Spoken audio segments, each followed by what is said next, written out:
Le secret des francs-maçons. Au centre du rituel secret pratiqué dans les loges de la franc-maçonnerie, une société secrète européenne à laquelle adhèrent des noms puissants comme l'ancien président américain George Bush Senior. Il y a une histoire très similaire à celle du Bon Samaritain. Il s'agit du récit d'Hiram Abif. L'honorable Elijah Mohammed nous enseigne que la véritable signification du rituel repose sur les 3 premiers degrés des 33 conférés par l'ordre. Selon le récit, l'architecte en chef, maître bâtisseur, entre parenthèses, du temple de Salomon, un dénommé Hiram Abif, avait suscité la jalousie d'un groupe de 15 voyous qui décidèrent de lui soutirer de force les secrets de la construction du temple. Toutefois, la majorité d'entre eux changèrent d'avis et il n'en resta que 3 pour exécuter le plan maléfique de l'embuscade.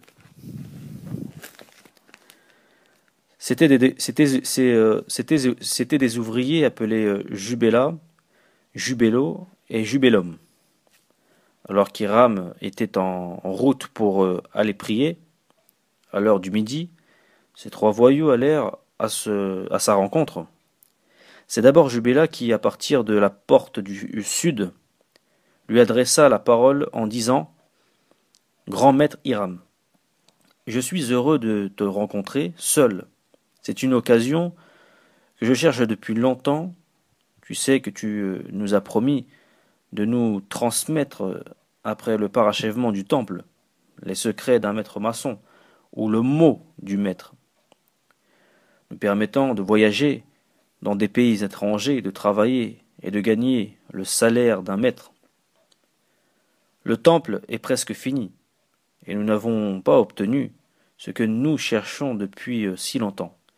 Je te demande donc de me donner les secrets d'un maître maçon. » Hiram répondit « Mon frère, c'est une manière extraordinaire de demander les secrets d'un maître maçon.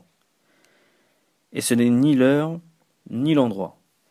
Tiens ta promesse, et je tiendrai la mienne.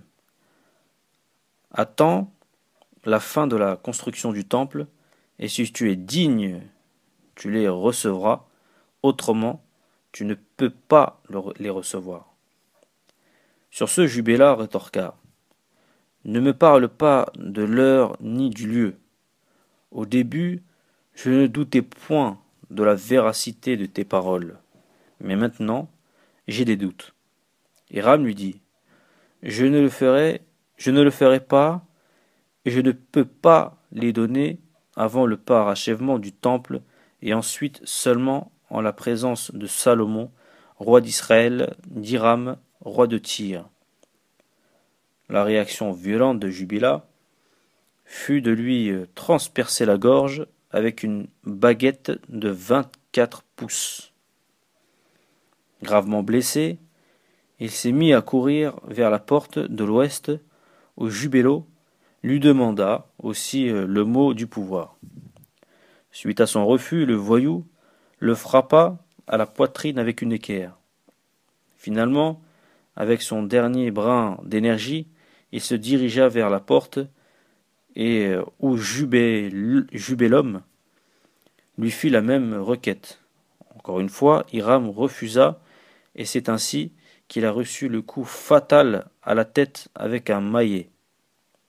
Voici comment le maître bâtisseur a été assassiné à l'usage des mêmes outils utilisés pour bâtir le temple parce qu'il avait refusé de révéler les secrets de sa construction. Les 3 voyous décidèrent d'abord de cacher le corps d'Hiram dans les déchets du temple. À minuit, ils retournèrent voir le cadavre pour l'ensevelir à nouveau. Cette fois, ils le placèrent sur une colline à l'ouest du temple. Puis étrangement, le lieu de fuite de ces vilains était l'Éthiopie, et ce par navire. Cependant, le passage leur fut refusé, car ils n'avaient pas le mot de passe. Dans le langage symbolique, l'emplacement de l'Éthiopie est très significatif. Il y a aussi un lien très apparent avec la prophétie d'Isaïe 18. Donc, voyant qu'il ne leur était pas possible d'aller vers la terre sainte, ils allèrent se cacher dans une caverne. Rappelons-nous la façon dont les Caucasiens ont été exilés dans les cavernes après avoir perturbé le pays du peuple originel. Le lendemain du meurtre, lorsque Salomon se rendit au temple à la recherche d'Hiram, se souciant de ne pas le trouver nulle part, on l'informa qu'il avait disparu depuis hier midi. C'est alors que Salomon ordonna une recherche minutieuse de son maître bâtisseur dans tous les recoins du temple, mais en vain. Sur ce, par l'entremise de son grand secrétaire, il convoqua tous les ouvriers pour savoir s'il y en avait d'autres de disparus. C'est ainsi qu'on réalisa l'absence de Jubélo et Jubélum. Salomon demanda que 12 hommes partent à leur recherche. L'un des groupes partis vers l'ouest avait appris du capitaine du navire dans lequel les voyous voulaient s'enfuir que ces derniers avaient tenté de se rendre en Éthiopie. Éventuellement, les 3 assassins furent retrouvés et Salomon ordonna leur exécution après qu'ils eurent avoué leur culpabilité. C'est à la suite d'une recherche intense du corps d'Hiram que l'un des ouvriers tomba accidentellement sur le cadavre. Il est écrit, parmi eux, il y avait un qui était plus épuisé que les autres, et il s'était assis au sommet de la colline où Hiram était enseveli. C'est alors qu'il accrocha un plan d'acacia au moment où il se releva. Curieux de constater que le plan s'arracha aussi facilement. Il appela ses 2 autres compagnons pour qu'ils en fassent la vérification. En examinant le secteur, ils découvrirent que le plan d'acacia s'est arraché si facilement parce qu'il était planté sur une tombe fraîchement creusée, celle d'Hiram Abif. À la suite de l'exécution des 3 voyous, une fois avisé de la découverte du maître bâtisseur, le roi Salomon et le roi de Tyr, également nommé Hiram entre autres parenthèses, décidèrent de se rendre auprès de lui. Ils conclurent que le premier signe donné à l'arrivée à la tombe et le premier mot dit serait adopté comme signe et mot donné dans toutes les loges du maître jusqu'à ce que les générations futures trouvent les justes. Une fois sur place, le corps d'Hiram ayant été dans la tombe depuis 15 jours, l'odeur infecte faisait en sorte que les ouvriers ont dû couvrir leur bouche et leur nez. Salomon demanda à l'un de ses hommes de soulever le maître bâtisseur avec ce que les maçons appellent l'attouchement de l'apprenti. L'attouchement de l'apprenti. Toutefois, la peau était devenue trop glissante et la tentative a échoué. Il demanda alors à son compagnon, le roi de Tyr, « Mon valeureux compagnon, tu prendras le corps avec l'attouchement du compagnon pour voir s'il t'est possible de le soulever. » Malheureusement, la peau glissa à nouveau, et il lui fut impossible de lever le maître bâtisseur de sa tombe. C'est alors que Salomon demanda le silence total, disant « Eh, avec ton aide, mon valeureux compagnon de Tyr, je vais maintenant lever le corps avec la poignée forte du maître maçon et la patte du lion. Ou la patte du lion.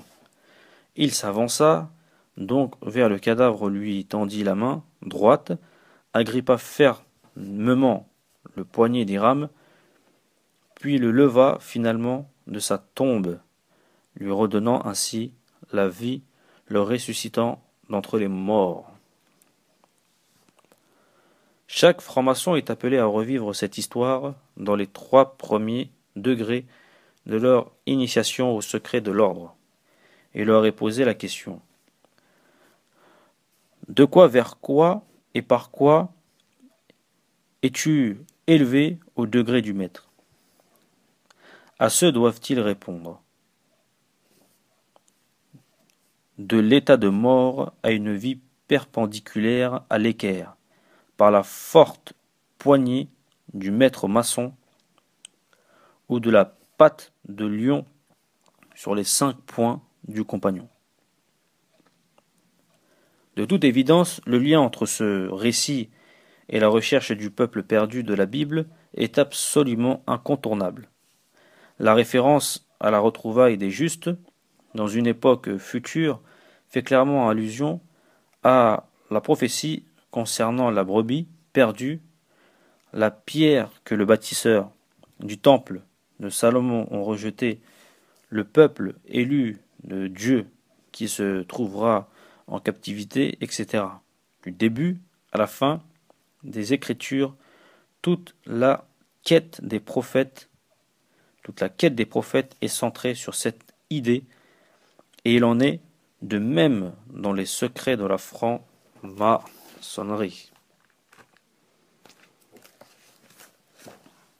C'est pourquoi l'honorable Elijah Muhammad nous enseigne que cette histoire symbolise l'expérience du peuple originel, le maître bâtisseur et le peuple dont l'origine lointaine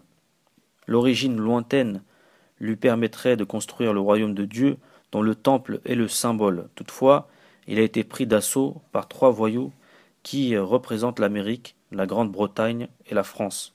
Ils ont tué l'homme noir et l'ont enterré comme dans l'histoire d'Hiram Abif, dans une tombe sur une colline à l'ouest du temple, ce qui représente l'hémisphère occidental, la caverne dans laquelle les voyous ont été se cacher après que l'accès à la terre sainte, l'Éthiopie, entre parenthèses, leur a été dénié, symbolise à la fois leur exil dans les cavernes caucasiennes où ils furent envoyés il y a 6000 ans, ainsi que le monde ténébreux auquel ils ont donné naissance. Dans une tombe où le peuple noir est demeuré pendant plus de 15 jours, symbolisant l'année officielle de 1555, sa décrépitude est telle que seule la venue d'Allah Dieu, représentée par la venue de Salomon, posséderait l'attouchement du maître ou la patte de lion nécessaire à la résurrection du cadavre. Cette histoire est en parallèle direct avec l'histoire de Joseph trahi par ses 12 frères, ainsi que la résurrection du fils de la veuve par Élie, la résurrection de Lazare par Jésus, l'histoire du bon samaritain, puis l'histoire de la mort et la résurrection de Jésus lui-même. Tous sont l'expression du seul et même thème.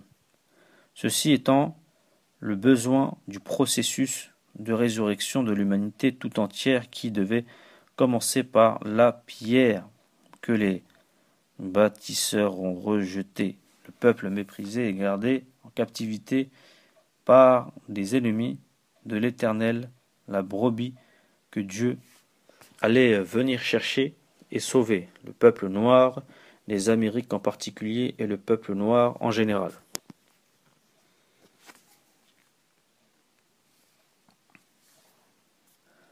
Malheureusement, les Noirs, qui se joignent aux loges maçonniques, ignorent complètement que cette histoire fait référence à eux.